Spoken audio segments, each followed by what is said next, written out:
ছোটবেলা থেকে কেন জানি না এই সমস্ত হাতের কাজের প্রতি আমার কোনো ইন্টারেস্ট নেই। আসলে ইন্টারেস্ট নেই বলা ভুল, আমার ধৈর্য নেই। সেই জন্য স্কুলে যখন এই সমস্ত কিছু বানাতে দিত বেশিরভাগটাই মাই বানিয়ে দিত, সেই জন্য এইসব জিনিসপত্র থেকে আমি দূরেই থাকি। কিন্তু এখন এই মিরর ডেকোরেশনটা খুব বেশি ভাইরাল আর ট্রেন্ডিংও, তো সেই জন্য সেদিনকে ভাবলাম দেখি এটা বানানোর প্রসেসটা কি আছে। যখন মাকে প্রথম গিয়ে বলি, মা প্রথম থেকে হাত তুলে নিয়েছে যে আমি কোনো কিছু বানিয়ে দিতে পারবো না, তুই নিজে যদি বানাতে পারিস বানা, না হলে বাদ দে। তো আমি দেখে দেখে এই সুপার ক্লেটা নিয়ে আসলাম বাজার থেকে।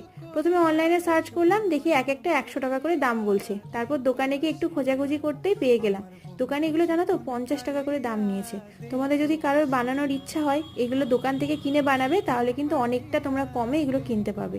আর এইবার এই কাজটা কমপ্লিট করে আমি বাড়িতে সবাইকে অবাক করে দিয়েছি, আর নিজের উপরেও খুব প্রাউড ফিল হচ্ছে, কারণ জীবনে প্রথমবার কোনো কাজ আমি ঠিকঠাক করে কমপ্লিট করতে পারলাম। যাই হোক, তোমাদের কেমন লাগলো অবশ্যই কিন্তু আমাকে জানিও। টাটা।